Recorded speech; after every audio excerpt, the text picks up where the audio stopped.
So now, do you hear me? But I don't hear anything. Hello. Hello.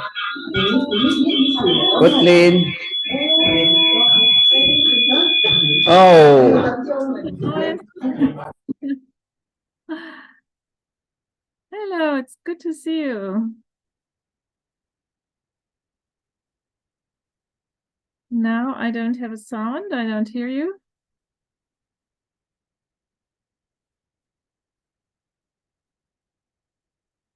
I don't hear anything.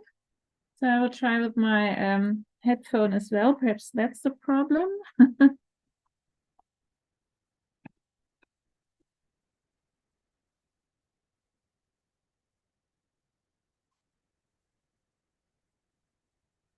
Okay. No, I don't hear anything. Ich höre auch nichts gut, Lind. Okay, danke. You are not the only one. Ja. Nice to meet you anyway. Ja, nice to see you. Ich glaube, Sie okay. stellen gerade um. Ich mach mal wieder aus.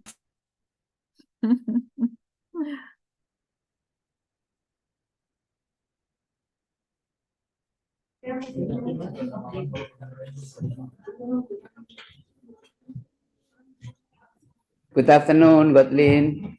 Hello, Good morning, afternoon, Germany. Suato. Yeah, good morning. Yeah, great that it's working now. Wonderful. How are you? I'm fine. How are you? Okay. Yeah, I'm fine. Good. So, have you met? No, you haven't met yet. My colleague, Jana Günther. She's Okay. also here. Yeah. She's also in Traisa, so probably you will see. Hello, Jana. Nice to meet you. I'm not the sister of Marga. Okay. We only have the same name. Yeah, the same name. Gunder, Jana Gunder. Yeah, it's a very common name in Germany, so nice Yeah. to meet you. Nice to meet you, Jana. I think in Germany it's very cold today. Yeah, no sun and about 10 degrees or something. 10 degrees? Okay, yeah. Yeah, but it's so, it's also raining sometimes and a bit foggy, and so yeah, it's not so nice. And Also, do you have 20 in degrees, Indonesia also 30 we degrees? start have a rainy season. Ah, okay. Yeah. So you're used to the rain.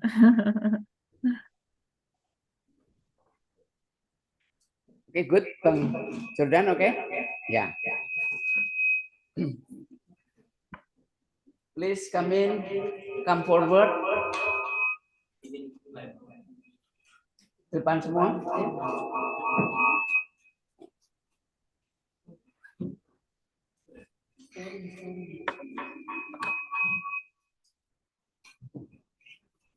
Can we start our class today?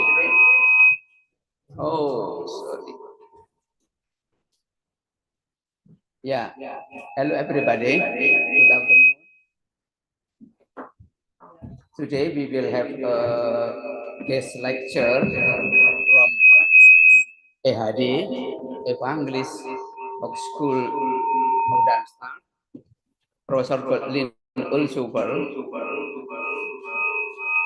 She will present about model of church diaconia in Germany and also European countries.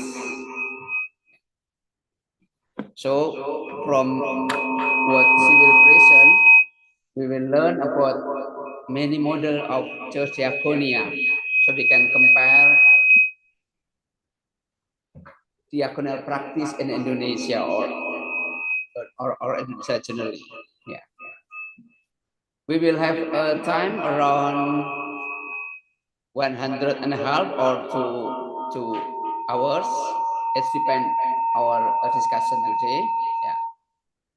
But for Professor Kotlin, first of all, will present around 30 on 45 minutes.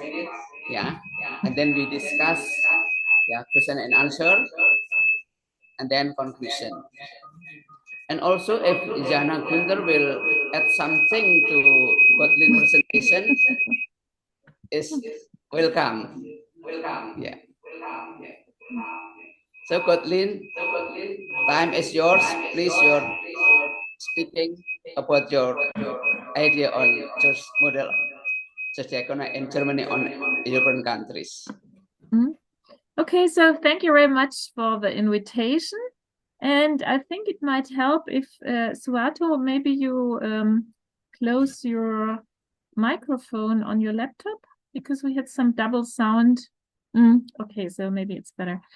Yeah, so I'm very happy to be with you now today in Indonesia. I'm also happy that my colleague Jana Günther is with us. She's a sociologist, so I'm sure you will be able to add some things about social policy, especially also in Europe. So I've got some slides with me, and maybe also some of my students will join us later. So I'm looking forward to my presentation, and also then to our discussion about your understanding of diaconia, also in comparison with our German situation. And so we will start now with the presentation.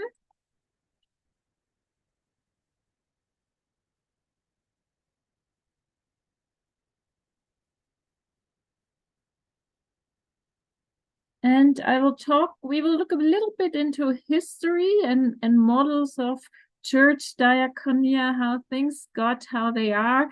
and also have a look on the European level, because for us in Germany, also we are kind of sovereign nation, of course. We are part of the European Union, 27 countries here in Europe who are together.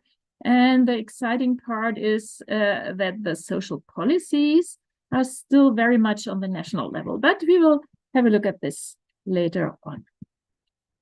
So if you have got some questions in between, please let me know, or if I'm talking too loud, too slow, too fast, also please let me know.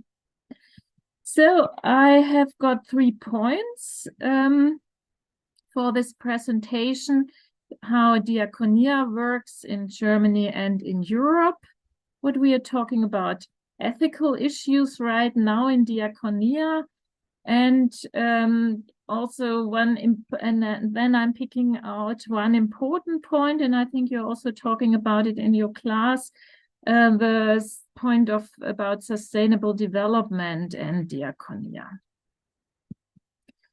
So let's start with Diaconia in Germany and in Europe. And here my point is that Diaconia, it's very much part of the church life, the Christian life, and beyond, as we can talk about it as Christian social work. And but it's not only something which is important for the church, it is also important for the whole idea of the German welfare state. And so it's kind of part of this whole setting here in Germany, also on a political level, but it's a bit different in the whole of Europe. So let's have a look to Germany, to Diaconia. Here you can see the what we call the Kronenkreuz, the logo of the Diaconia. And actually, if I ask you now which letters you see in here, it's a bit difficult, but it's supposed to be the I and the M, the I for inner and the M for mission. So it has come out of this tradition in the 19th century, which is called inner mission, because, 19th century, we have a situation of colonization. Europeans are going out into the world and trying to, what we call colonize countries, occupy countries. And so you have got, it's in combination, of course, with the outer mission, the mission there. But in Europe, in Germany, you have got a situation in the country where the churches start to realize, well, kind of we are losing members as well. We have difficult social situations in our cities, in our growing cities, and we need also to have mission to spread the word of God, of Jesus Christ in our country. So that's why we call it, why it used to be called inner mission. So, of course, when you look at it from a theological point of view, Diaconia is a general task, is an important task for Christians. You find it in Matthew 25 in the Gospel. So when Jesus was addressed, Lord, when did we see you hungry or thirsty or a stranger or needing clothes or sick or in prison and did not help you? And Jesus implies, whatever you did not do for one of the least of these, you did not do for me. So even for Jesus Christ, it's you can see it in this Bible verses. Okay, it's the mission for being Christian. Help those in need, help those who are sick, in prison, hungry, thirsty, whatever. Go out and help them. So we have got the biblical foundation, and when we look into our Reformation tradition, our Lutheran tradition, our Reformed tradition, of course, Luther being oriented at the Bible, he is also saying, okay, as God helped us through Jesus Christ, therefore we should do nothing else but help our neighbors. So this help of the neighbors, the love of the neighbors is an important point for us Christians. And it means not only talking about it, but also doing something. And so what happened during the Reformation? When you know a little bit about church history, you have this transformation also on the political level and on the church level, so to speak, on the theological level, the transformation. And so a lot of monasteries closed down because a lot of people became, or the kings became Protestant, and so their citizens also have to become Protestants, so there was no need anymore for monasteries. So what to do with the money? And the wealthy monasteries, I mean, they've got huge buildings, they've got a lot of land, they've got a lot of money. So the towns were happy about it, and the kings as well, to get this land, to get the money from the monasteries and to use it, especially the towns, because the towns were very much in support. A lot of towns in Germany were kind of independent, and they were very much in support of the Reformation. And so they were happy that they could get the money of these closed down monasteries, and they opened up what we call gemeiner Kasten, the kind of common welfare budget from these money from the monasteries, and they supported their poor people, their sick people in their towns. So this was part of the Reformation as well. It got from the level in the monasteries, they did some kind of social work there as well, but it went up to the more political level in the cities. So you already have there this connection between church and state. And as I said at the beginning, in the 19th century, at the beginning of the 20th century, you have got persons like Johann Hinrich Wichern. He's a theologian, a pastor in Hamburg, in a big city in the north of Germany. And he sees that the industrialization is not good for everybody, because factories open up normally in cities, and people pour into the cities.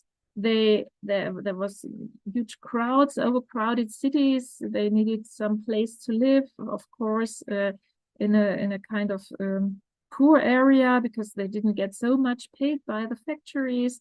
There were low skilled workers, and so a lot of children also were kind of neglected because their parents had to work all day long, 7 days a week. We didn't have any working laws or whatsoever, not yet. And so Hinrich Wichern realized, well, we need to do something to help these people. And these people, of course, when they had to work all week long, they couldn't go to church. They got somehow lost to the church, to the parishes. And so he was one of those people who saw this problem and who thought, we have to do something. And we have to do something out of this Christian motivation, out of the highest, purest deed and the saving love. And we have to do some inner mission.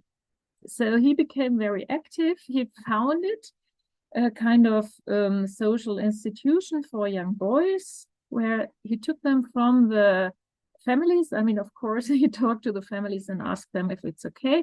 They got their education. They lived in kind of like family structures, and supported these young guys, later on also young girls. And so it's a diaconic institution till today called the Raue Haus in Hamburg. And so it started here, where the Diaconia became more established in structures outside of the regular parishes, and in kind of separate institutions.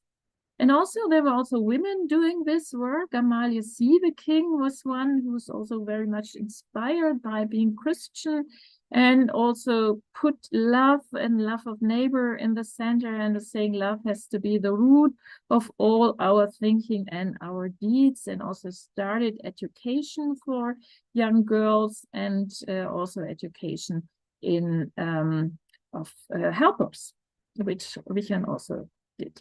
And so you see a picture of the Frankfurter Diakonissenschule in 1932. These young girls being educated. It was great for them that they had the opportunity to get an education, which wasn't also in Germany. Well, in the 1930s, yes, it started. You could go to school. In some universities, you could even go to university, but it wasn't common. It was common for young girls to get married, have own family, and the husband goes outside and works, and the woman stays at home.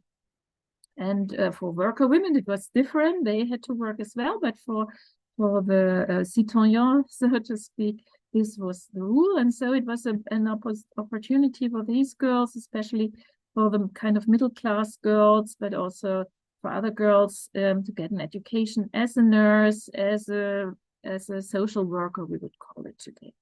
But you can see they had these dresses like nuns. They had so they became a diakonisse. They entered this association of diakonissen, and they lived like nuns. They weren't allowed to marry. They had to obey their boss, their female boss, and they went out into the countryside and did social work, healthcare, and were sent to places. So one of my great aunts, she worked in the Black Forest in a small village and helped people getting their babies, did health education, and so on. Lynn, can I make summary for students?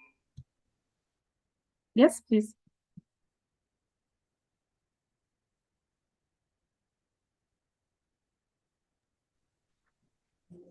Tadi Profesor Godlin menjelaskan tentang sejarah diakonia di Jerman atau Eropa ya.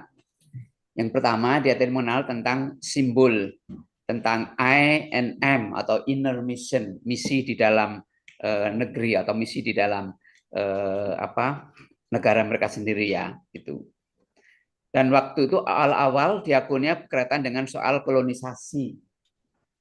Diakonia berkaitan dengan soal bagaimana menyebarkan Injil kepada negara-negara di luar Eropa, sekaligus menjadikan mereka Kristen. Ya, sekaligus lewat diakonia terjadilah misi. Diakonia sebagai misi, tapi juga diakonia sebagai perluasan Injil. Dan itu menjadi tugas orang Kristen. Itu awal-awal dari diakonia. Lalu ketika masuk ke abad reformasi ada sedikit perubahan. Ya, bahwa menolong orang lain seperti kata Injil adalah memang tugas orang Kristen, seperti Martin Luther bilang seperti itu, ya. Seperti Tuhan menolong kita, maka kita juga harus menolong orang lain, gitu ya. Itu tugas orang Kristen, ya, sehingga itu menjadi penting, gitu. Lalu dengan berkembangnya diakonia di abad reformasi itu, lalu gereja mulai aktif menyelenggarakan diakonia. Lalu beberapa biara tutup karena tugas biara digantikan oleh gereja. Dulu kan sekolah, memberi makan itu kan biara. Sekarang karena gereja bertumbuh maka biara ditutup. Lalu pada saat yang sama kota tumbuh menjadi berkembang, ya, sehingga ada tanggung jawab pemerintah kota untuk ikut juga bersama gereja menolong orang-orang yang berkekurangan. Itu abad reformasi. Lalu berikutnya masuk ke abad industrialisasi atau abad 19 dan abad 20. Seperti ini ya. Itu kota lalu menjadi penting. Di sana ada industrialisasi, di sana menjadi pusat pertumbuhan ekonomi, orang tinggal di kota, orang cari kehidupan di kota. Tapi juga kota berkembang, tapi juga muncul problem-problem sosial. Nah, disitulah gereja kembali punya tanggung jawab untuk menjalankan inner mission tadi, ya, terutama di pusatnya di Hamburg. Tadi Bu Kotlin mengatakan Hamburg menjadi pusat untuk Diaconia, ya. Disitulah lalu pekerjaan sosial dikatakan dengan dogen menjadi penting, ya. Jadi dogen melayani orang miskin, menjadi perawat, menjadi guru dan sebagainya menjadi penting. Nah, sekolah-sekolah ini untuk para perempuan-perempuan yang menjadi diakonis itu mulai diadakan, ya, diaconization school itu, ya, sekolah-sekolah diakonia menjadi penting untuk menjadi perawat, menjadi guru, dan seterusnya. Itu perkembangan dari abad awal reformasi sampai industrialisasi. Okay, Kotlin, let's continue. Okay, so now let's get into the present and look at our constitution and our understanding of Germany as a Sozialstaat, as a welfare state. So we have it in our constitution that Germany is a social federal state and a social constitutional democracy. And the idea is that the state has the duty to implement social justice and social policy. So it's tasked not only of individuals, but the state has to fight poverty and give support for what we call life risks like unemployment, health issues, and so on. So that's the idea of the German constitution. But of course, you always have the discussion and the struggle and the difficulties, especially when you look at who shall finance it. So who's responsible for the implementation of the rules and laws and the social policies? On which level? Because we consider Germany is a federal state, so the regional level is strong, the state level, regional state level is strong, and the Bundesstates, the federal state, is strong as well. So you have got this different level, and sometimes they say, no, the towns have to care for the social policy, and sometimes the town says, no, we don't have enough money. The federal state has to support these issues. So we have got this idea, what kind of state we have. And so what used to be the structure and still is nowadays, we have got in the social field what we call welfare association, Wohlfahrtsverbände. So these are big institutions, church-related or secular, like a workers' welfare organization or the Catholic, the German Caritas, or the Red Cross or Jewish Welfare Association, and one of them is Diaconia, Diakonie Deutschland, and you can see the focus here, Evangelisches Werk für Diakonie und Entwicklung, so it's Diaconia and development issues as well, so also an international perspective is here. And these big players from the time after the Second World War, but also before, but now for us important is after the Second World War, they were the ones who helped the state to organize the social welfare organization in Germany. These are non-profit organizations. Altogether, they have got 1.7 million employees. Germany has got about 80 million inhabitants, about, I would guess, about 60 million is workforce. I don't know. Jana, perhaps you know the numbers better. Oh yeah, here we have 46 million workforce, and they've got a lot of volunteers and about 100,000 institutions of social work, hospitals, and so on. And they provide 1/3 of all social work services. The others are towns or also private organizations.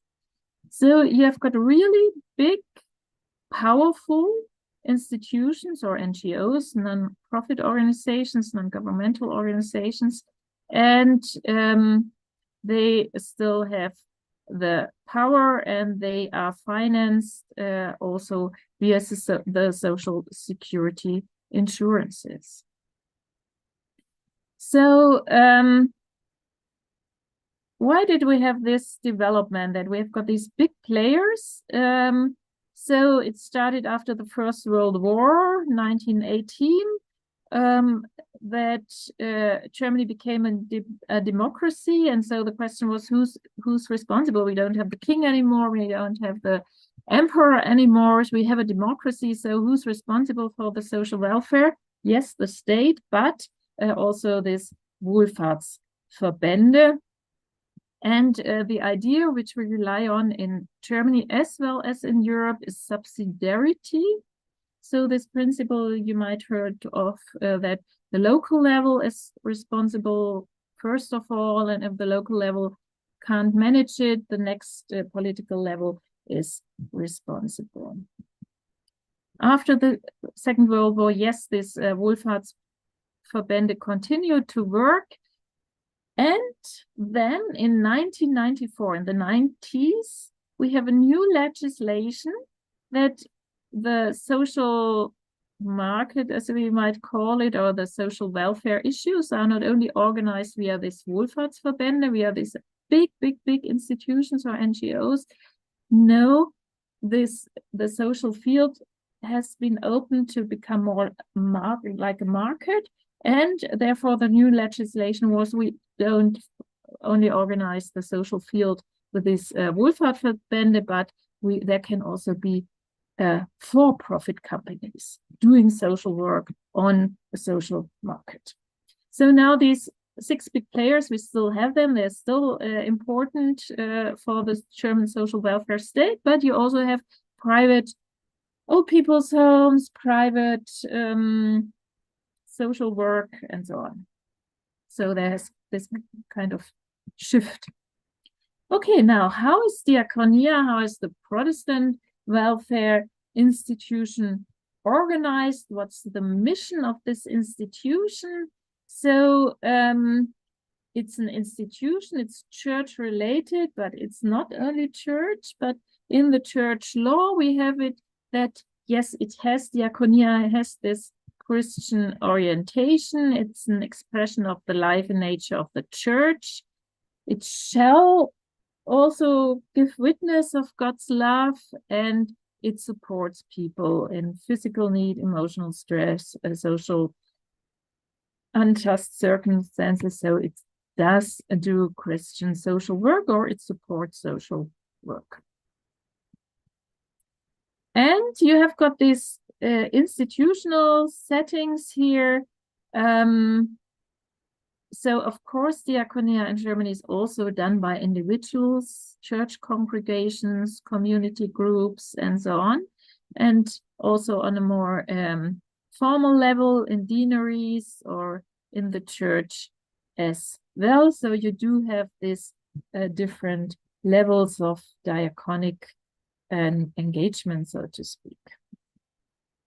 And as an example, I can show you the place where we work, Jana and I. We have the Hochschule has a campus in Hefata, in Treisa.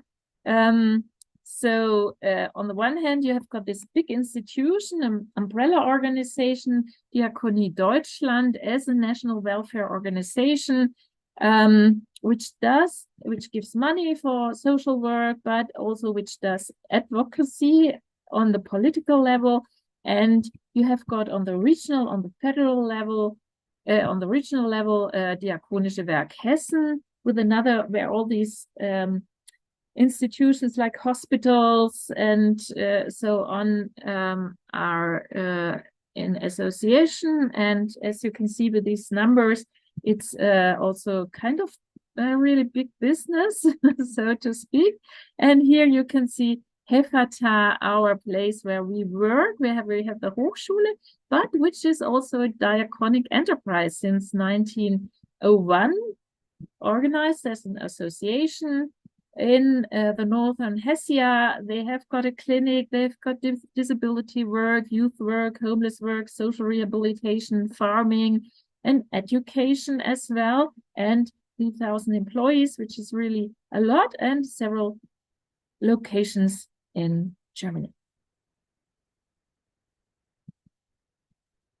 Okay, Suato, shall I add also the European level now? Or do you want to summarize first? Okay. Yeah.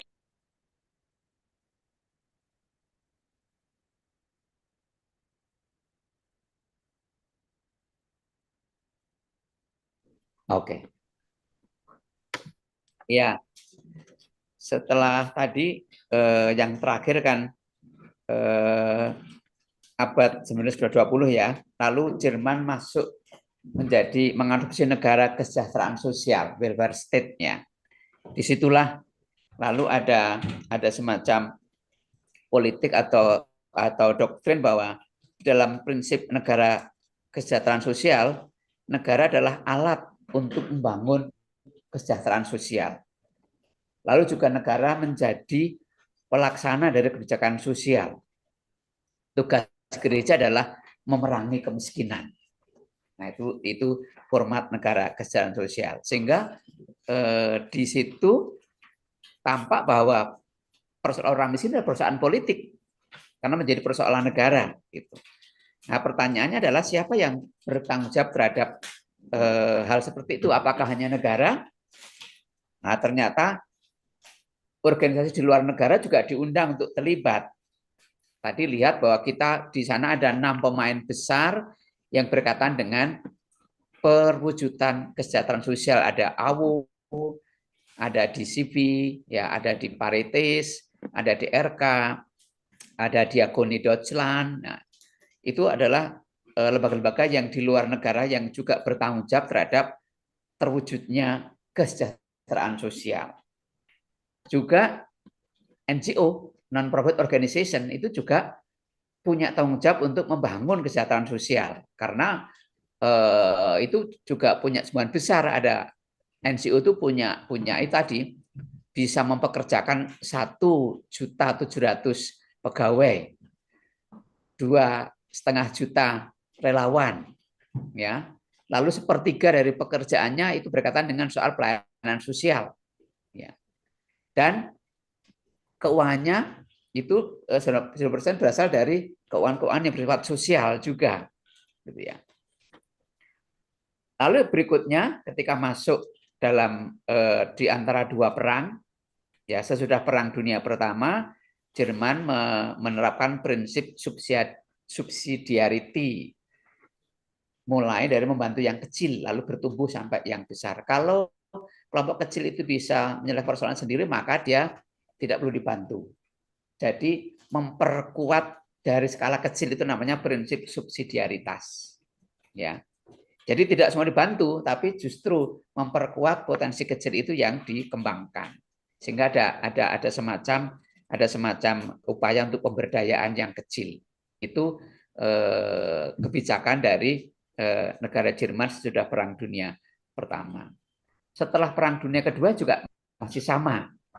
Nah, lalu ada perubahan ketika tahun 1994 ada undang-undang baru yang memungkinkan lembaga-lembaga profit, perusahaan-perusahaan itu bisa juga menjalankan namanya pekerjaan sosial dalam pasar sosial. Jadi ide CSR itu kelihatannya idenya dari sini, ya, di mana lembaga-lembaga profit boleh menjalankan pekerjaan sosial pada pasar sosial. Nah, lalu muncullah konsep CSR yang diadopsi oleh beberapa lembaga atau perusahaan sekarang ini.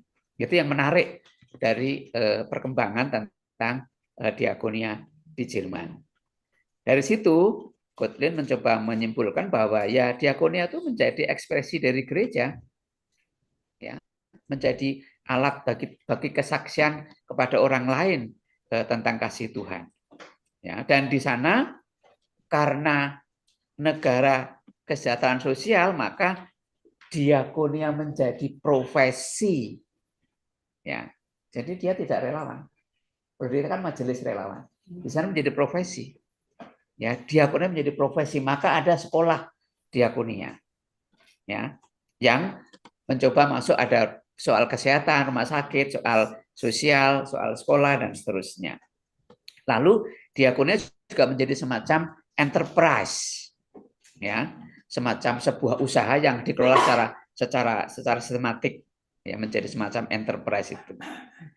Sehingga di sana diakonia itu sebuah profesi yang penting untuk mewujudkan kesejahteraan sosial. Yang kita akan coba nanti di fakultas kampus kita akan ada S1 Diakonia, manajemen diakonia di tempat kita ya, dengan EHD nanti kita kerjasama untuk mengembangkan program S1 Diakonia. Oke, Hotlin, please. Okay. Yeah. Okay. So now you've got a little bit impression of how the social state, the social welfare state, and diaconia in it, and churches and so on work. Now let's have a look on the European level. So for us in Germany, the European Union is utmost important, and but when we look on the social politics or policies in the European Union, we also have some challenges in the social politics or policies. So in some countries, unemployment rates are high, especially for the youth, like in Spain and so on. It's not so much the problem in Germany, but in all countries, or in nearly all countries, we have low birth rates, we have an aging population. So there is not enough workforce, and we already can feel it here in Germany. And of course, in Europe, just right now, migration is a really hot topic. And also, not only for Germany, but of course, especially for the countries in the south of Europe, where when people migrate from Africa across the Mediterranean Sea, they land in Italy or Spain or Greece. So, they can want to continue then to, a lot of them, to Germany or to Northern European countries. So that's really a challenge at present. Also because our law is still a bit behind concerning the possibilities of migration. And of course, the questions which arise with digitalization, new work, also in relation to unemployment, or also of new forms of employment like Uber or platform economies and so on. So things are changing here. And the question is, who's responsible, who's organizing it, and what can the church and diaconia do in this context? So social politics in Europe, we have got a lot of common laws on the European level, but not concerning employment politics, not concerning social politics, or not in general. So you have got into Europe 27 pension systems, 27 healthcare systems, and so on, which makes things not always so easy to come to a common idea how social policy shall look like in different countries.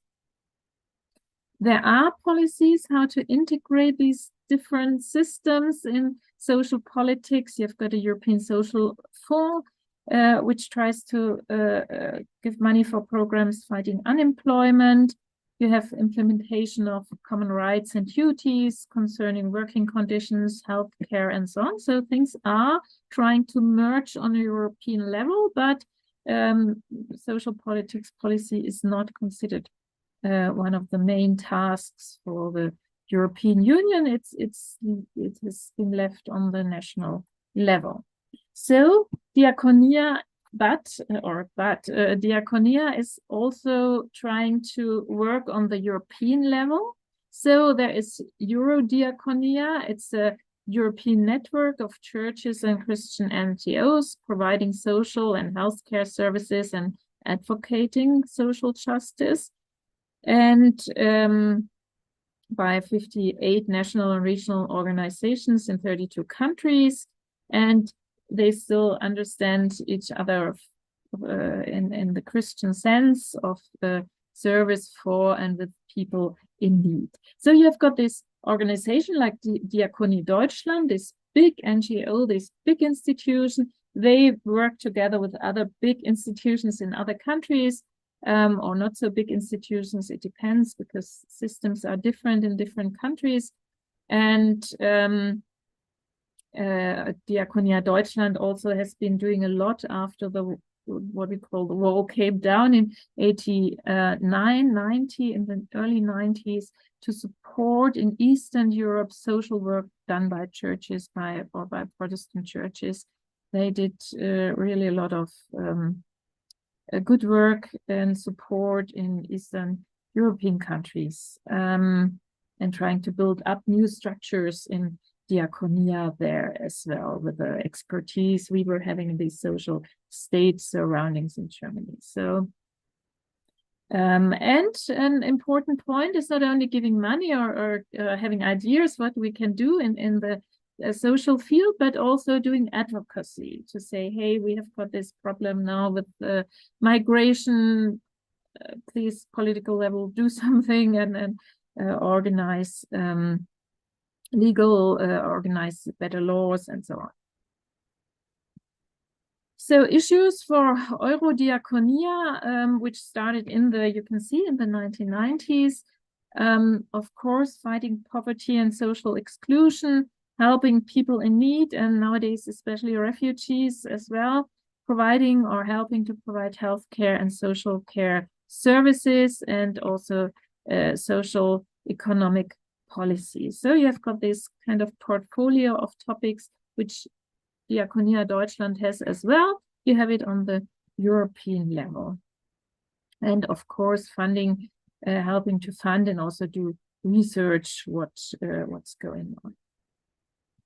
Okay, so I will stop here and maybe you can translate Suvato, and or maybe Jana, do you want to add something? Because the European level is also kind of issue for sociologists. And since she's in Dreiser, Jana is doing the lecture for social politics. So I have nothing to add. Wonderful okay. talk. Thank you so much.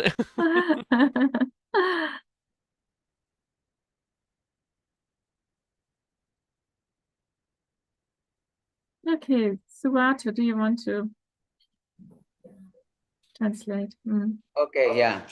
Before Yana add something, I will make summarize to our student.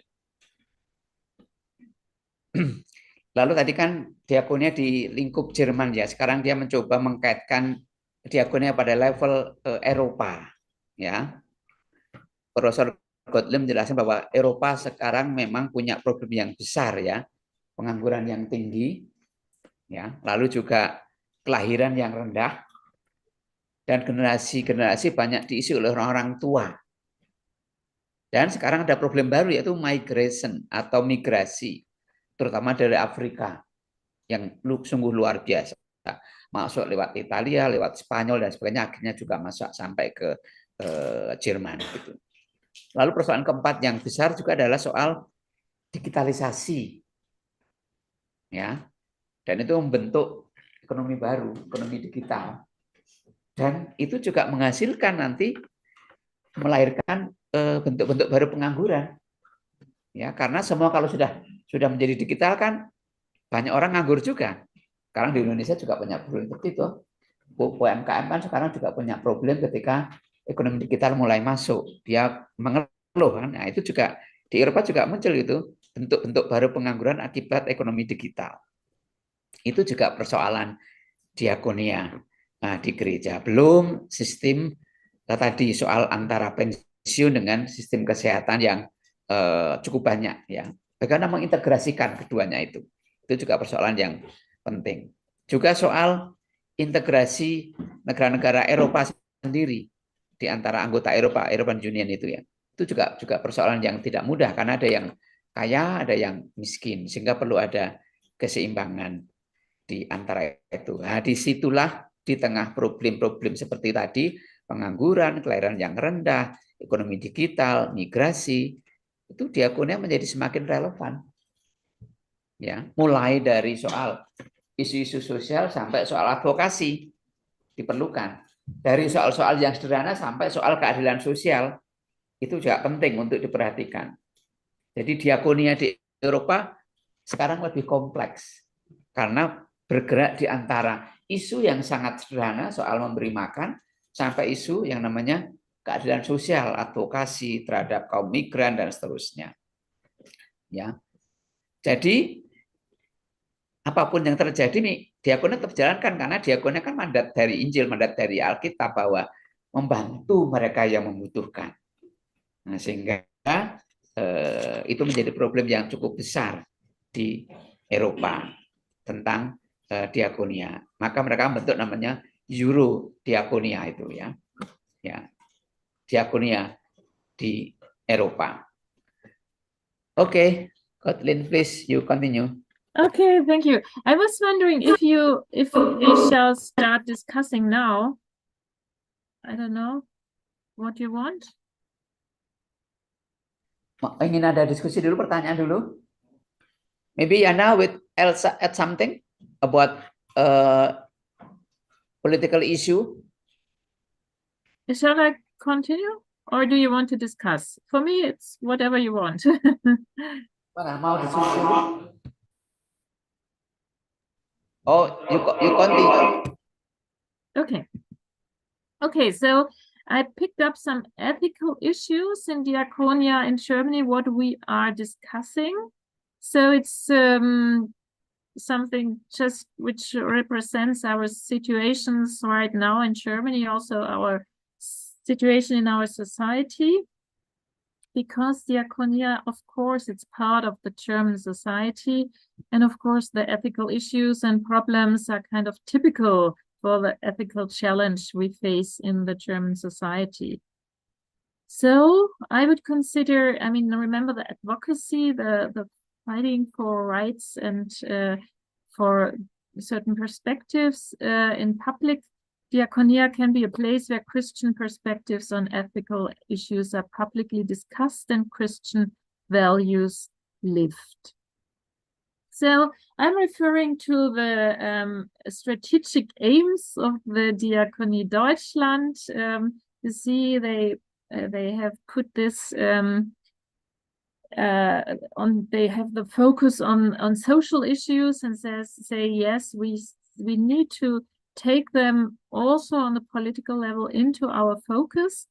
And so, as I told you, or as we have been talking about, also in German societies, we have the challenges about, seen from a church perspective, about the relation of church and state, the demographic development, and also the church development. Churches are declining in numbers. People are leaving the churches. And this is also due because in Germany we have a high valuation and a high esteem of being individuals. So you are trained and train your kids also to what we call stand on their own feet. So be very independent and strong personalities and get their task or their power not from your family or your family relations, but from yourself. So the individualization is a high value in Germany. Well, we have migration issues and of course digitalization, and of course climate change also affects us. That the summers are hotter and drier, and so there are also issues concerning environmental justice, because of course when you have got more money, it's easier to cope with climate change or the rise in prices concerning vegetables or something than when you don't have so much money. So one of the ethical issues for church and diaconia in the public sphere is to promote justice and empowerment. So to bring up the issues of the social issues, justice issues, and my theological background lies in public theology, so and also in public diaconia, so it's not only something for the local parish, it has to do with it, of course, on the local level, on the local networks between in your town, in your village, but it also has to do with the political level. And in research issues, we have a kind of lack in theology or in diaconic studies as well about the what we call Sozialraum, the social sphere, and about the relation between parishes, between diaconic activities, between civil society, and between the local government. So this is for us an issue, and I think that's a point where we can learn definitely also from your situation and how you are doing it, because at least when I was visiting, I was really impressed by the work you are doing, and also the initiatives on the local level and how you work together with other initiatives and civil society and so on. So we can talk about that later.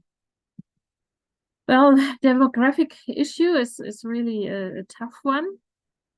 And for Diaconia, it means, when you remember the picture I showed you in the history part, you had this diaconissen. There still are some diaconissen also wearing their dress, their special dress, but they have become really old now, 80 or 90. And so there are some young women going into the becoming a diaconisse, but most employees at diaconic institutions are just regular social workers, nurses, whatsoever. So since we are a pluralistic society and we don't have enough church members anymore, also for Diaconia, it is the point, and they are opening up. It used to be that you only could work there as a Protestant, but of course, we need a lot of people for support in social work and nursing. And so also Diaconia has to open up so that anybody can work at a diaconic institution. And then you have got the big question. If you have got these different kind of workers with their different backgrounds, which is great, but you have got the problem if you want to say, yes, we are a Christian hospital.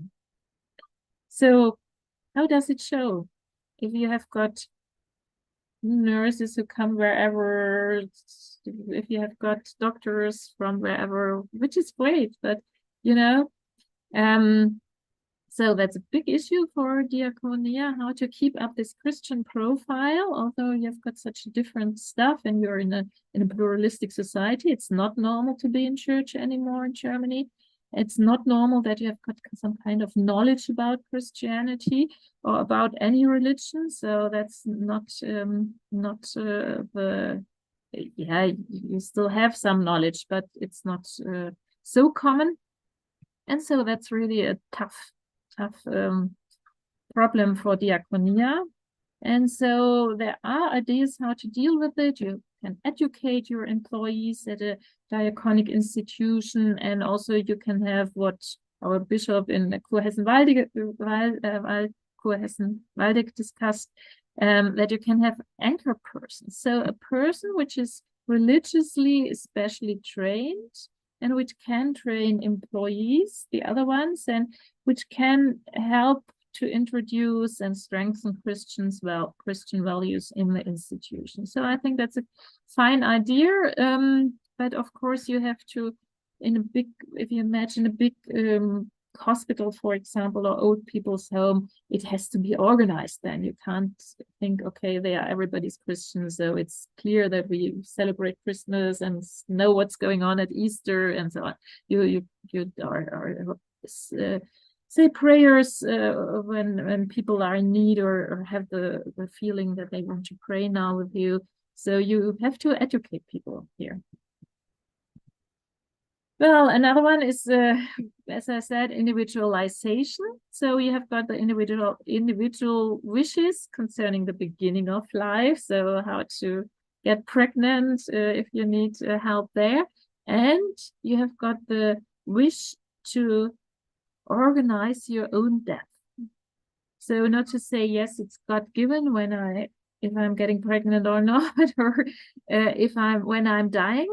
But you say, no, I want to organize it. I want to have the opportunity to say goodbye when I want to have it. And you have got these organizations in Switzerland, in the Netherlands. They are much more open concerning this issue, which help people who want to commit suicide. And in Germany, we have got the discussion now. There should be, actually today, they also have it in the parliament, that we need a new legislation about it, because our High Court said that the choice for an individual death has to be supported. And so there was a ban which says no to commercialized assisted suicide associations. And the High Court said, no, you have to legalize also these associations for assisted suicide. So now as Diaconia and as a Christian institution, if you want to say, yes, we support life issues and we want a death where people can have a good death. And then the question is, can you support assisted suicide in commercialized institutions who are making their money by giving people the poison that they can decide their own death? And if yes, how do you organize it? Or if no, what do you do as Diaconia? So there is a big issue for Diaconia from the Christian background, what to do with the request of medical assisted suicide, and liberalize it or be strict about it. We don't want to have it in our institutions, so that's a big issue as well. And of course, digitalization, which means for Diaconia also social inclusion for people with special needs. So how to provide resources for it, or how to use it to include people. And there are also really good examples like in Bielefeld, the Pixel net, so that people with special needs help other people in how to use social media and so on. It's a great project, and here, well, but there's still a lot of work to be done about it. And of course, climate change. So Diaconia has got is on this topic as well as an institution, as a big institution in Germany, also doing advocacy for a socially fair ecological transformation. So that's an important point, that climate justice needs to be part of the ecological transformation. And of course, Diaconia itself, when you look at these buildings like in Hepata, they are from the 19th century, they are old, they have got not the up-to-date heating, what is needed, and so on. So you can start there for being sustainable here as well. Yes.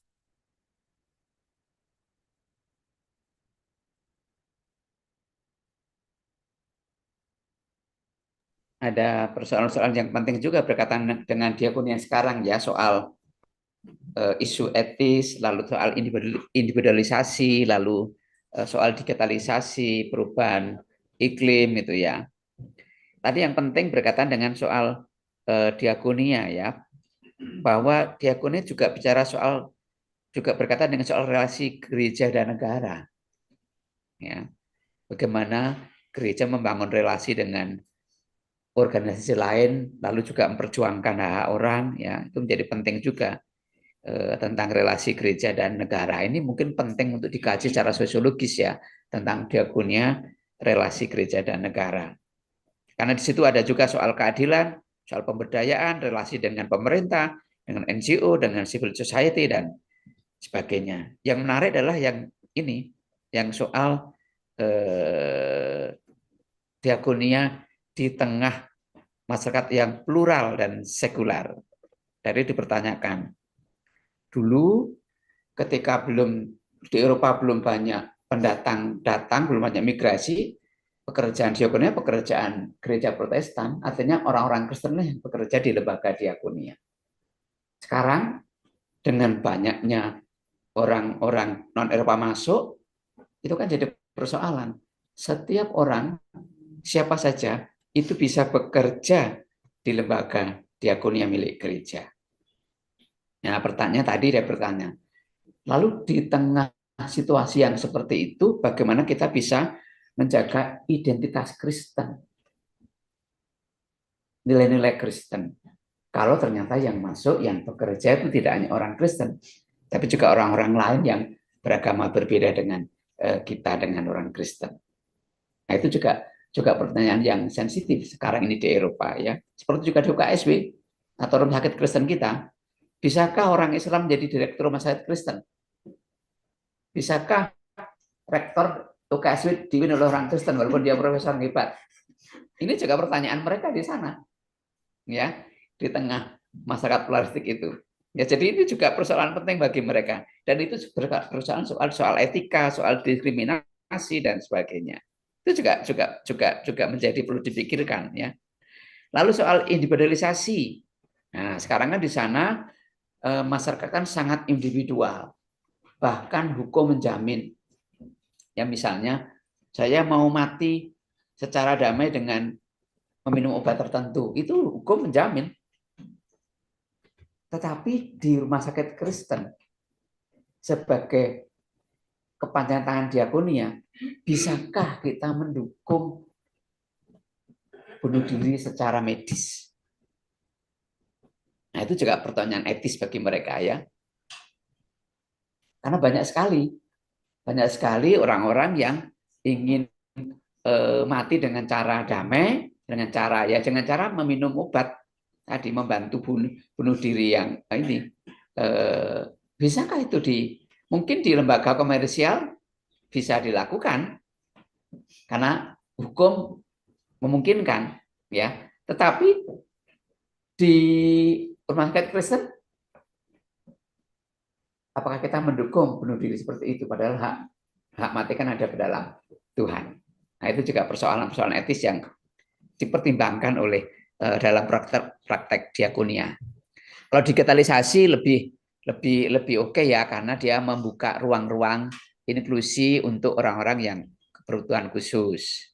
Nah, tapi juga soal climate change itu juga menjadi penting, ya, bahwa diakonia mestinya juga mendukung transformasi ekologis, perubahan ekologis yang baik. Ya, kita harus juga mendukung ekologi yang lebih baik, ya. Dan diakonia sendiri harus mulai dengan tadi ini, merenovasi bangunan-bangunan secara ekologis. Kita harus mencoba untuk merenovasi gedung tanpa merusak alam. Itu juga bagian dari persoalan diakonia yang perlu kita pertimbangkan, terutama diakonia ekologis. Oke. Okay, so just a short perspective or short view on the sustainable development and diaconia. So it's just to focus a bit more on this issue. So sustainability, of course, we have it in our Christian tradition too, as stewardship for the creation has a long tradition. And so Diaconia considers itself, Diaconia Deutschland, as an institution which has the task to develop and implement sustainable development goals in its work, its belongings, I think of these old buildings, and of course its buildings as well. So when we talk about sustainability, we always have the question, yeah, what are we talking about? Because at least in Germany nowadays, everything is sustainable, and everybody calls, you can see it in advertisement everywhere, sustainable. So it's good to have a closer look and a critical look of what are people talking about when they talk about sustainability.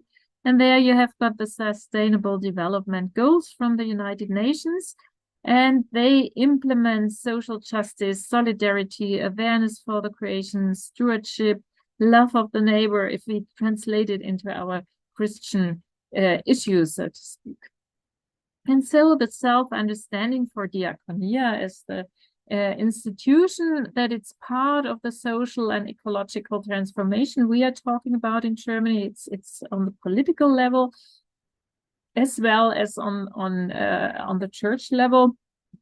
And on the political level, already in the 90s, we have the idea that we have to revise economy, what we call within planetary boundaries. So just to help the planet to be able to recover, and it translated into politics and policy as well. And here the European level becomes important again, because it was a decision of the European level, not only of the national level in Germany, but also in Europe, in the EU, that there should be a Green Deal. So it's policy and sustainability policy with legally binding aims of reduction of emission by 55% in 2030 and carbon neutrality in 2050. And you can imagine that's really a high aim. So on the national level, then the governments now have to think which policies do we use in order to reach these aims. So we have got a lot of new policies, I mean, laws about which heatings you should use nowadays, laws about how cars, that we should only have electronic cars from 2030 on or something. So there's a lot of change going on, and so Diaconia is, of course, part of this change as well. And of course, binds itself or uses its traces, its grounds, its roots in Christianity to say, yes, we also support sustainability. And you have got the WCC, the World Council of Churches, and the idea of the responsible society, which they already had in the 1970s. And also there, the idea of a just sustainable society. So in Christianity, we all have this idea since a long time. And of course, biblical resources like the creation story and the genealogies, and they show the importance of a time perspective beyond one generation. So we as Christians, we live in this big time horizon as well. And of course, it also means not only being responsible for our neighbors in the near and in the far, but also being responsible for ourselves and how what we do and how we act. And so, what is Diaconia doing? Some examples. So there are prospects for diversity and gender justice in diaconic institutions. And the idea is also to become carbon neutral in Diaconia, especially concerning real estates and buildings, and also, again, advocacy, raising awareness for sustainability in their institutions, but also in the society. And so what I already mentioned, this perspective to say, okay, it's good to do the ecological transformation, but please don't forget the social issues, and that it will be a just transformation and not losing the poor people while doing this sustainability transformation. And also, of course, concerning fair finance, how to finance the whole thing. It's also a big issue for Germany, but also for Diaconia as well. So yes, that's it. So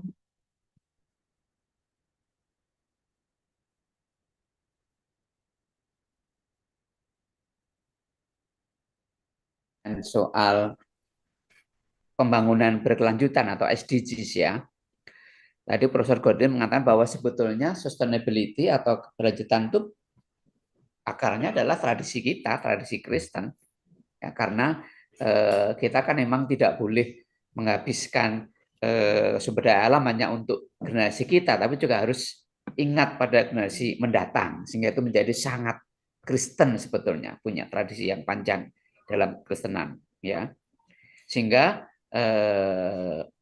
ketika kita bicara soal SDGs, ya kita bicara soal keadilan sosial, solidaritas, lalu keutuhan ciptaan, pelayanan, cinta sesama, dan itu semua punya akar di Dewan Gereja Dunia 74 itu ya, yang di sana sudah digaungkan soal keadilan sosial dan keadilan lingkungan, ya. Sehingga kita perlu melanjutkan itu, ya. Apalagi di Jerman mereka terikat secara hukum dengan kesepakatan bersama secara global dan di Eropa bahwa Eropa harus mulai mengurangi emisi karbon pada tahun 2030 itu sebanyak 55%. Nanti pada tahun 2050 itu harus bebas karbon atau netral karbon itu ya. Dan itu gereja punya tanggung jawab juga untuk mendukung soal keadilan lingkungan itu. Lalu soal dasar teologisnya ya tadi masyarakat yang berkelanjutan dan adil, ya itu yang di sidang WCC. Lalu juga soal ingat generasi mendatang, ya kita tidak boleh rakus hanya untuk hari ini. Lalu juga kita menjadi orang Kristen yang bertanggung jawab terhadap diri sendiri. Ya, lalu juga meluas kepada keseluruhan ciptaan. Ya. Lalu yang terakhir, contoh-contoh yang dia kaitkan dengan soal SDGs adalah keadilan gender, lalu netral karbon, keberlanjutan, lalu transformasi sosial ekologis, dan yang terakhir adalah keuangan yang adil tadi, ya, fair finance, ya, justice finance atau fair finance tadi. Itu contoh-contoh yang perlu supporting fair finance, ya. Itu contoh-contoh yang perlu kita praktekkan dalam kehidupan gereja kita atau sebagai bagian dari Diaconia supaya kita bisa mendukung pada tumbuhnya pembangunan berkelanjutan. Oke. Time for sharing or question from your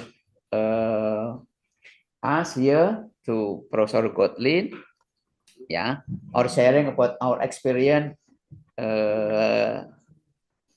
on Diaconia and sustainable development, Diaconia and ethical issue, Diaconia and advocacy, etc. Ya.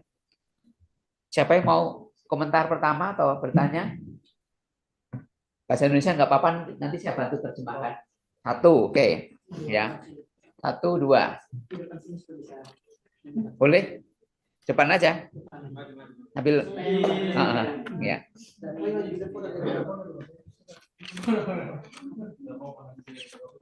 Silakan. Ya. There are 2 students asking question. Yes, please. Sebutkan nama ya. Sini aja mana? Supaya kelihatan. Halo. Oke, terima kasih untuk waktunya.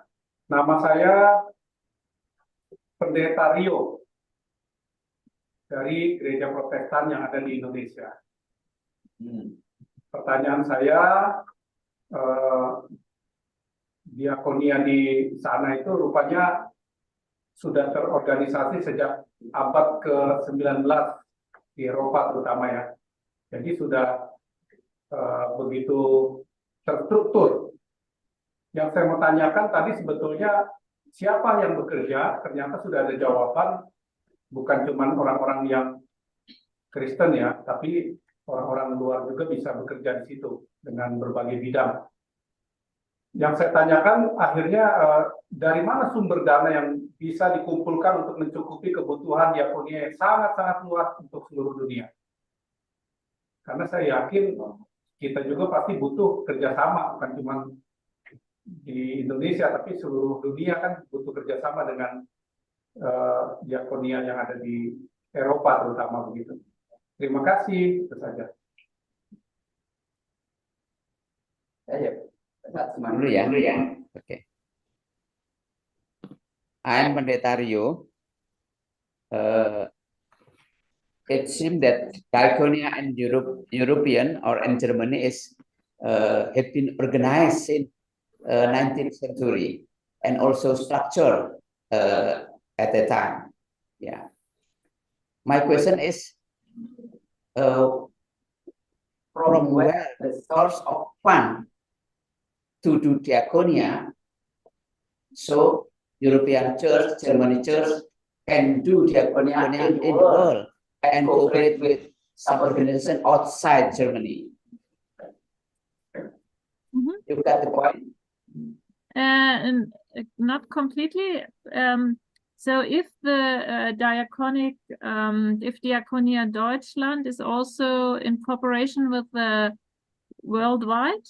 Yeah, it is about the money from where source of fund you collected. So European or Germany Diaconia is able to serve the world and also cooperate with organizations outside Germany to do diaconal action. Okay. In Germany, you have the social security system. So there's a lot of refunding there for the international work. And Diaconia, well, as you have seen with the name of it, now it's called Diakonie Deutschland, Diakonie und Entwicklung. So it's Diaconia and development. So they have the organization for international diaconic work, which is called Brot für die Welt, Bread for the World, is merged together with the Diaconia Deutschland. So you have got these two directions of diaconic work in Germany and, so to say, outside. And so here the funding, you have got fundraising, of course. You've got like the first of Advent, traditionally, how do you say, in the churches, in the service where you collect the money, it's given to Brot für die Welt. And then for the project, you also have you also get refunding from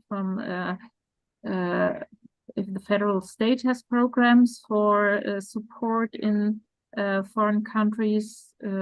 So sometimes it's the Brot für die Welt, which deals with it and does the work. And then you have got, they also have some money from the churches as well.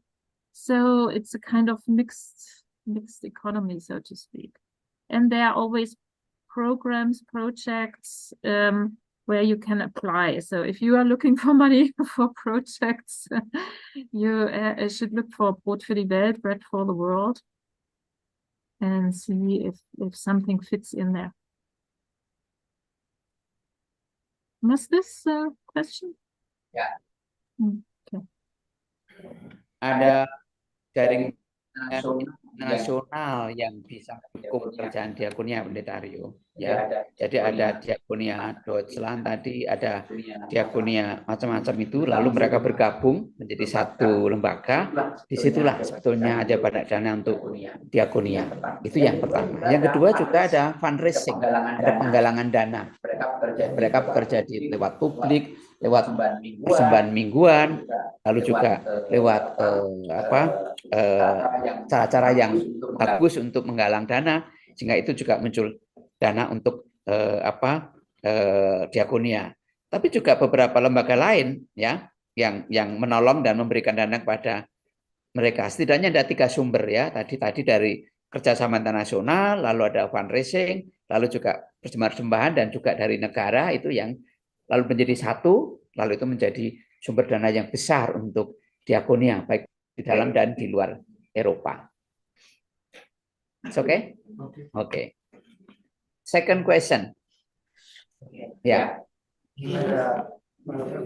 Oke, nama saya Yohanes Dupala Motemo, asal dari Maluku Utara.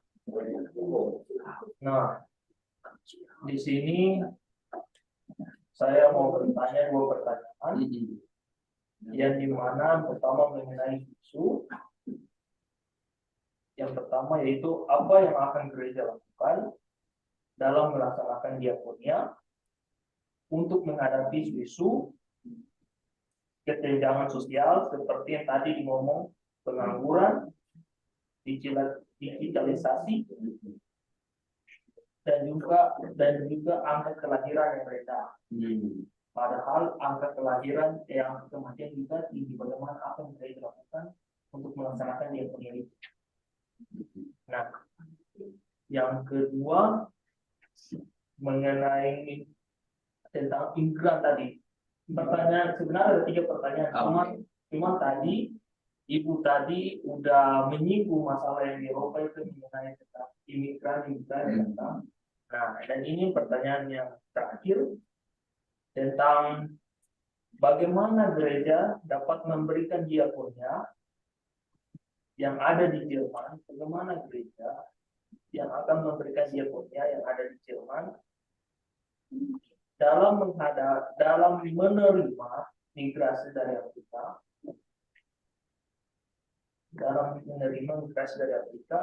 yang mungkin saja berbeda kultur, berbeda budaya, berbeda agama.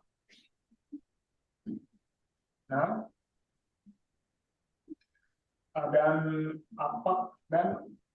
dan juga bagaimana cara dan bagaimana peran gereja menghadapi isu-isu bagaimana peranan gereja dalam itu sih sebenarnya sih dan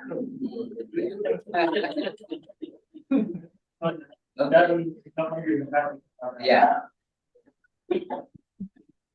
Oke.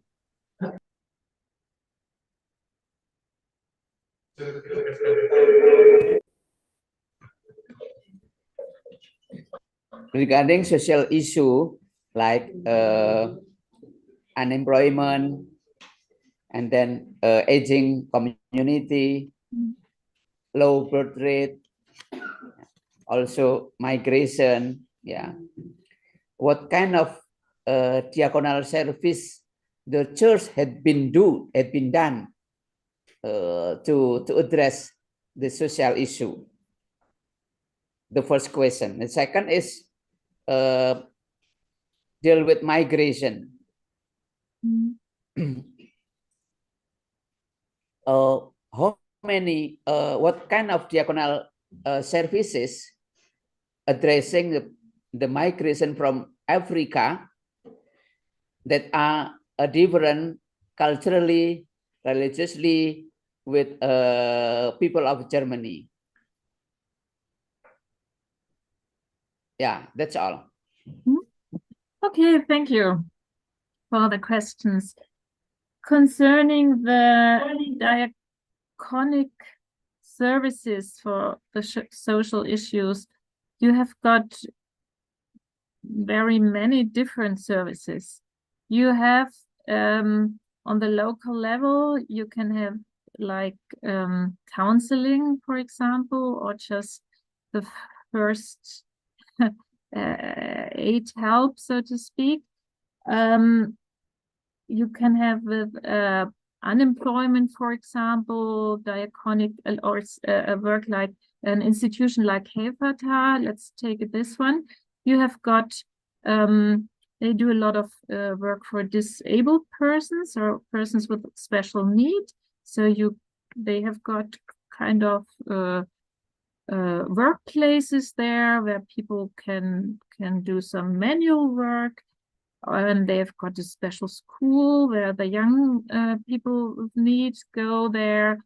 And for example, what's also popular is some garages for mending bikes, for example, for people who are unemployed. So you try to offer kind of normal shops or services or garages or whatsoever, or craftspeople shops, or workplaces, normal workplaces, just with for people in special need, with people who are specially trained to deal with people in special needs. So that's one one way how they deal it.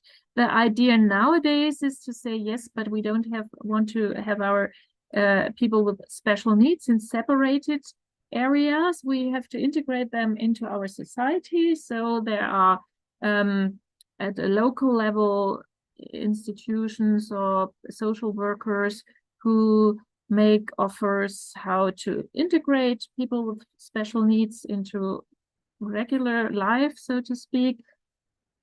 You have got this on the local level, or you have got nursing homes, old people's homes, or what we also have in Germany, daycare for old people, elderly people, or also for disabled people. So normal, so these people live at home with their families, or even sometimes independent, and they can go during the day to a special institution where they get their food and get some information or make games or whatsoever.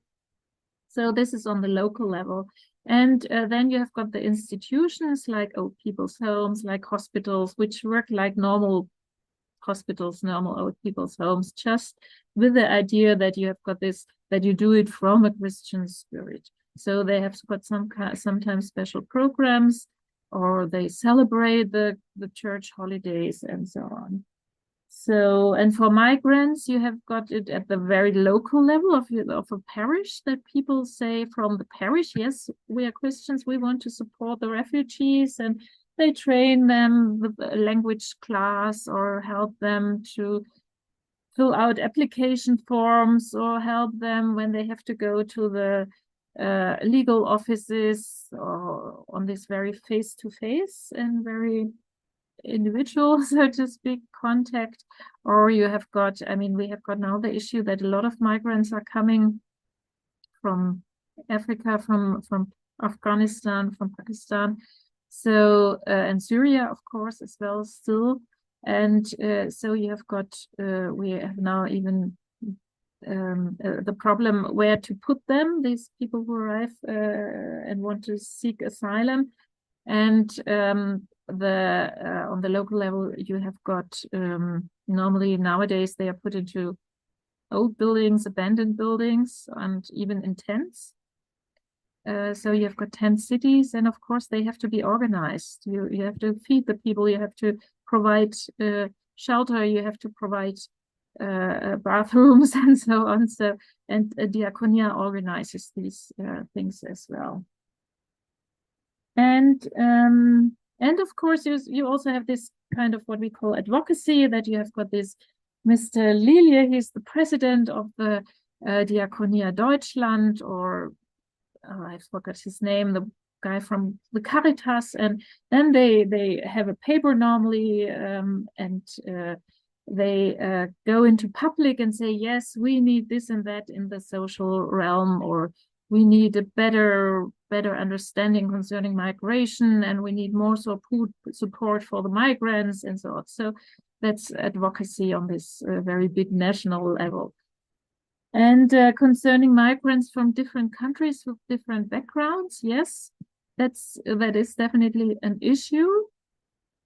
So Diaconia is working there too. I mean, you have got migrants from Africa bringing their Christian tradition with them, which is different from our German Christian tradition as well, but still we are brothers and sisters in the spirit.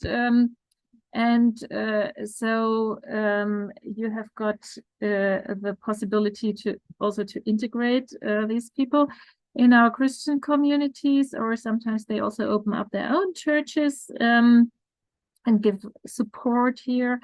And you have got Muslim people coming, or Buddhists or whatsoever. And so yes, it's really a task for everybody, and the Diaconia not only serves Christian people, of course, but wants to serve everybody. So you have got the issue about the religious, cultural, different background, and of course it's also kind of the task of the what we call inclusion in Germany, to integrate refugees, and also to, in a way, to educate what are our rules, what are our laws, I mean, take the issues of how to deal with women. Not everybody seems to think that women and men are on the same level and should have the same rights. But in Germany, this is the case. So you have to educate. So, and sometimes it works, sometimes it doesn't, of course. Yeah, but yeah, but it's a big issue. Yes. Mm. Yeah, Jana, you put It's only a short sentence.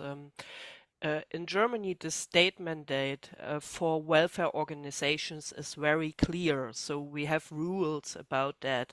And if there are different kinds of religion, the Diaconia or Caritas, which is the Catholic organization, they have to take care of all refugees of all religions. So that's law.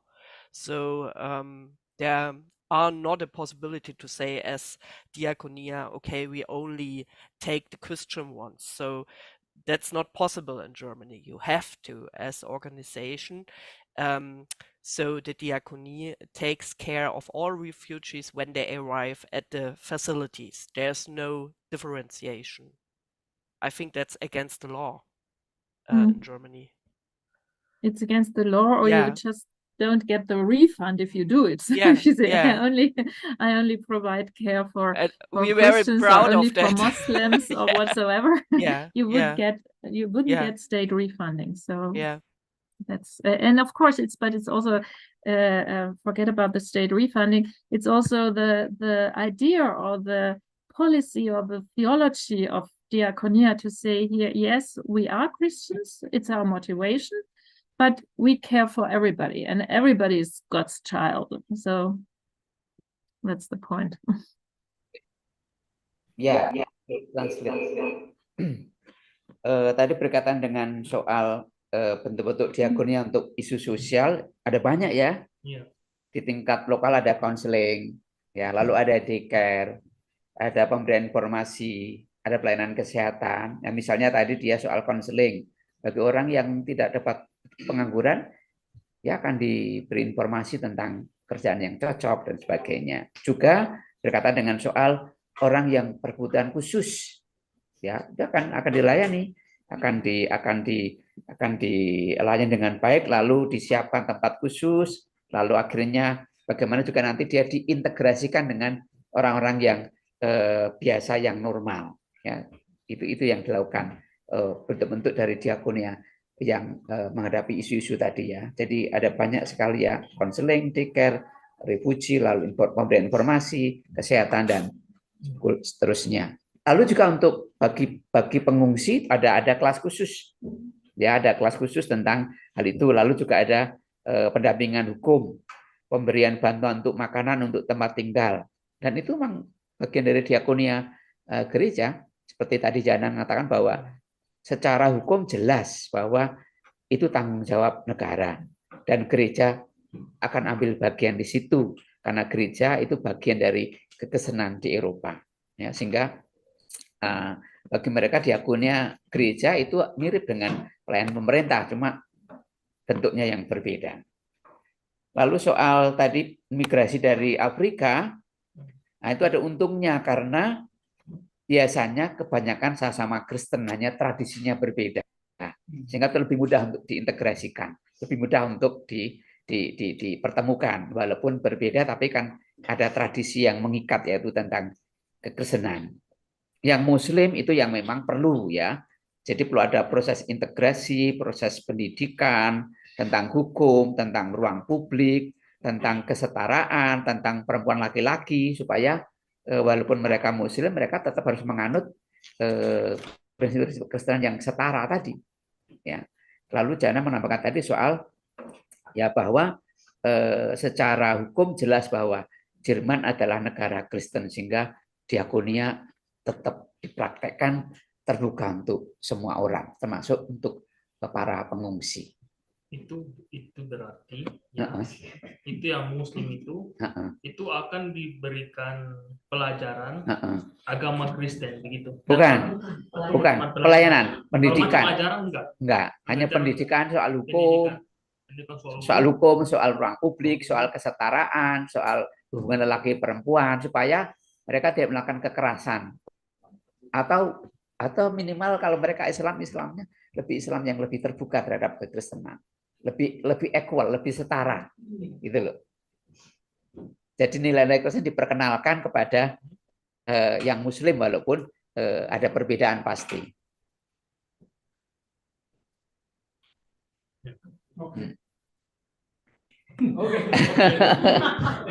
There is a question regarding the Muslim migration.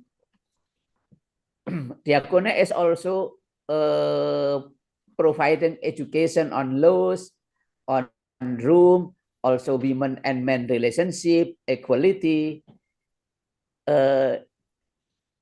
Does it mean Christianization from Muslim convert into Christian or not? Well, the idea is not to do mission concerning the conversion from being Muslim to become Christian. That's not the aim of the work. The aim of the work is to provide help and to integrate, what we call to integrate into society. So if it happens, and it happens, so that people convert, it's fine, it's okay. And we hope it's the Holy Spirit. So if you do it because then you can say I'm Christian and I'm persecuted, I would be persecuted if I go back to my country. Yeah, you never know what's the real motivation of people who convert. But, well, the church is open about that, but it's not the aim of this work of Diaconia. Ya, jadi mereka memberikan pendidikan, memberikan kesadaran, tapi tidak berarti mengkristenkan. Tapi kalau mereka jadi Kristen, nah itu berkat juga, itu soal lain. Gitu. Tapi jelas tujuan Diaconia tidak untuk itu. Tujuannya hanya untuk memberikan pelayanan yang baik bagi migration, bagi orang pendatang itu, tidak untuk mengkristenkan. Oh, ada satu tanggapan boleh? Oke, ya. Yang mengenai isu-isu tadi saya lupa.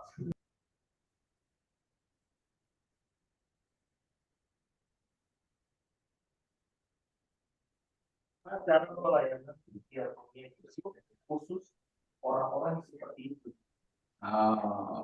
Bagaimana penjelasan para hamba Tuhan terhadap pasangan seperti ini dan orang yang tidak macam normal di mana? Karena kan bagi orang yang dilarang, bagaimana? Okay. Is it a different question? But important to ask to you about LGBT, lesbian, gay, and queer. Does it in Germany the church legalize the same-sex marriage? Yeah, the same sex marriage. It's legalized from the church. Yes. I mean, we have different.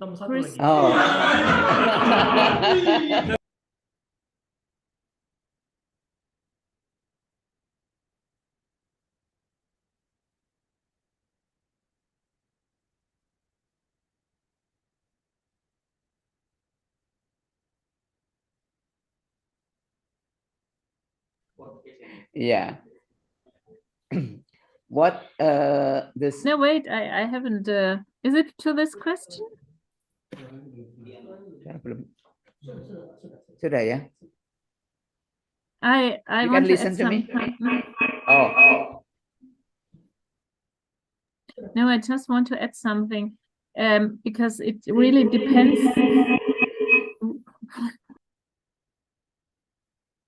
It depends a little bit on the Christian tradition you live in, and also on the church tradition. Here in Hessen, I'm a pastor of the Evangelische Kirche Hessen-Nassau, the southern part of Hesse. So it's a very liberal church. They had a lesbian church president or vice president already 10 years ago. So it was no problem. And for them, it was no problem when the law changed in Germany that same-sex marriages are possible. Also, of course, in the church, it's no problem to have the same-sex marriage. In the church where I come from, in southern part of Germany, Church of Württemberg, they have a strong, they have got a liberal tradition, but they also have a very pietistic, very pious people there. And they decided it's a question of, there is the possibility of same-sex marriage in the church, but if the pastor doesn't want it, if the presbytery doesn't want it, they can say no to it, they don't want it. So it's a kind of opt-out regulation because they have got this broad traditions in their church. So they try to do compromise to say, yes, we are open in general, but who doesn't want it out of theological reasons, it's also possible to say, no, you don't do it as a pastor. So there are different traditions.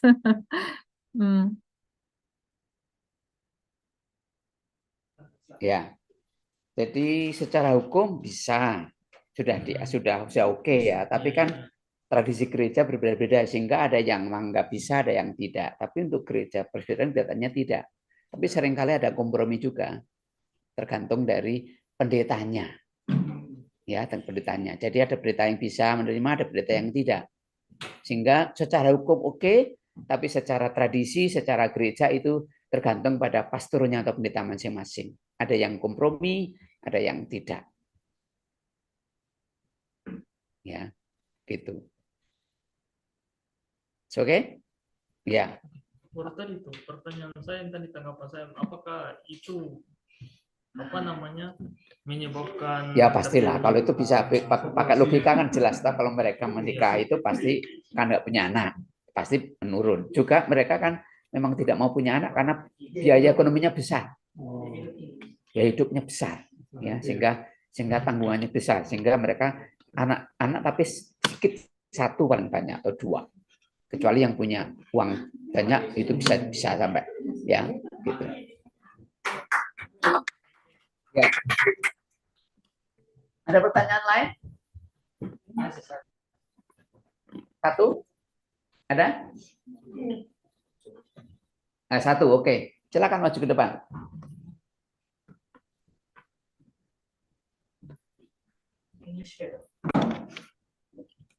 You can speak in English? Okay, ya.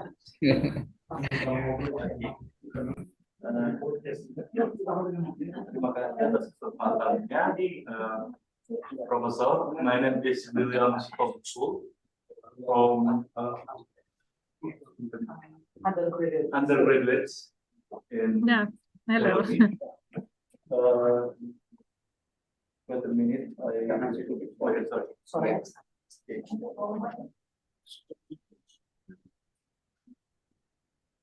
I will try that. English so bad, but I will try. Okay. Thank you for the opportunity that has been given to me. In my opinion, the church is not only a place to proclaim the gospel that doesn't pay attention to its citizen and its application gospel. If it is only a forum, then Diaconia will only be an act of love carried out by Christians individually or an action based on a sense of humanity.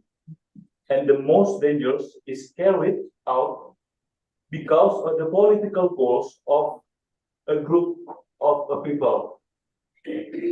That the mission of the church cannot be carried out without Diaconia, because the church is the body of Christ and live as the body of Christ.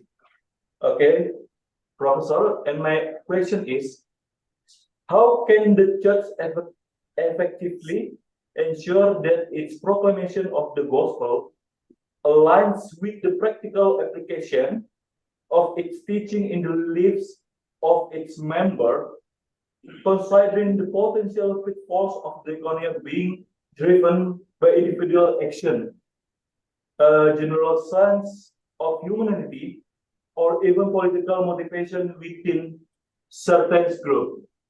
Thank you, sir. Okay, thank you. Thank you. That's a big question.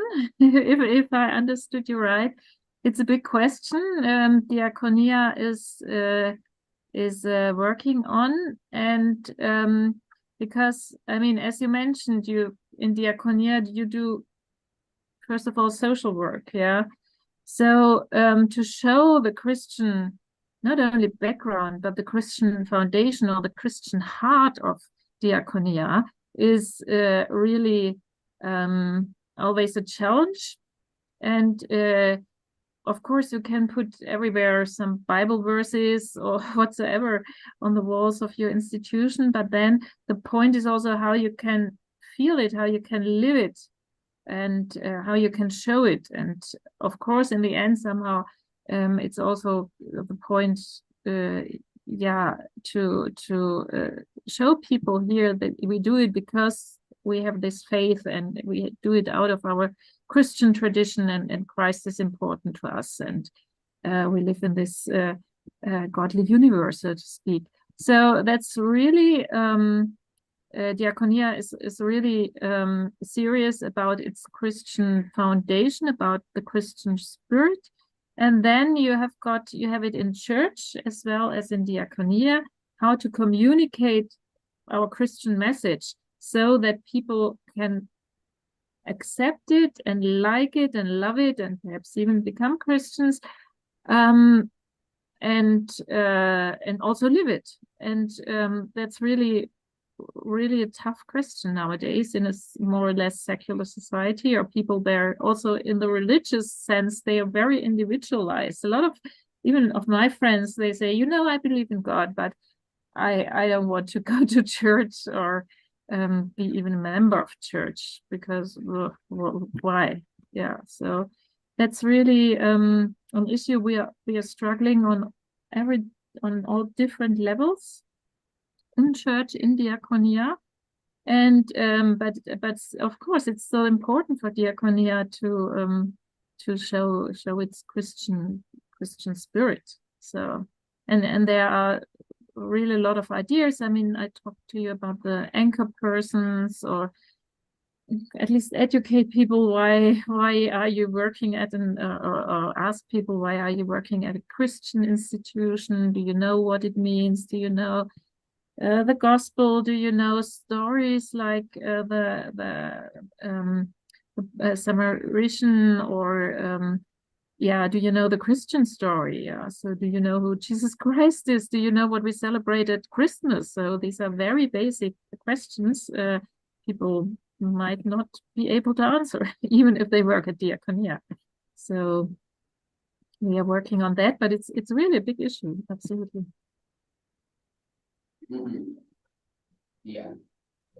Jadi memang Diakonia itu memang isu yang besar, ya, tapi juga isu penting karena disitulah sebetulnya dasar dari kebenaran Kristen itu, ya. Jadi yang pertama adalah lewat Diakonia kita juga bisa memberikan kesaksian tentang berita Kristen kepada orang lain. Orang lain juga menghidupinya dan juga kalau bisa sih mengikuti itu. Tapi juga menjadi semacam nilai yang mendidik orang lain untuk ya hidup sebagai orang Kristen yang benar gitu. Ya, jadi itulah yang namanya kekristenan, ya itulah Diakonia, berkaitan dengan soal bagaimana kita mengabarkan proklaim ya tadi berita Kristen kepada dunia untuk kehidupan yang lebih baik.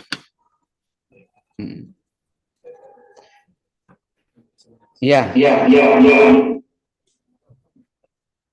Oh.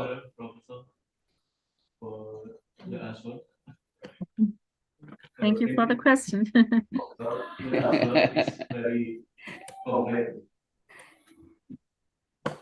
Okay. Cukup? Yeah.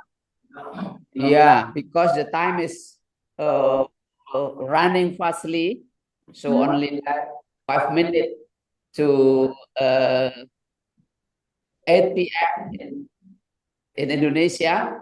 Oh, Yeah, so we thought we have 2 hours to discuss about Diaconia with you, Kotlin. Yeah. Jana, you would like to add something or not? Thank you so much. It was nice to be here. Thank you for the nice, very good questions. Thank you so much. Okay, yeah. Okay, thank you for Kotlin and Jana for your presentation. Also, you're involving in our live class on Diaconia, Entrepreneurship and Development today. Thanks for your sharing, your idea. Yeah, also a good idea to further discuss here in Indonesia. So thank you very much for the invitation and also for your questions and for the discussion. So, and I'm looking forward to seeing you soon. Soon, and start in 19 November. Yes. Okay, bye-bye. Thank you. Yeah.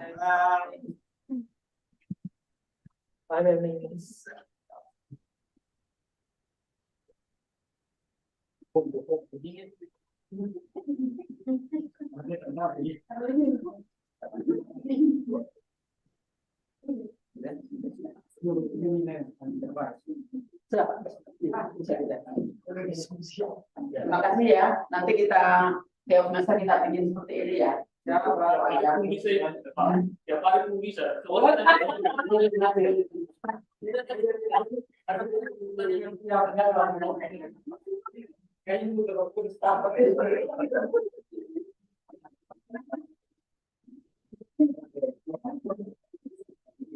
Dan kita sampai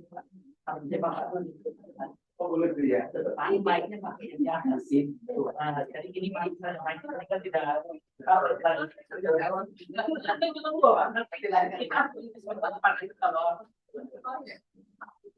ya.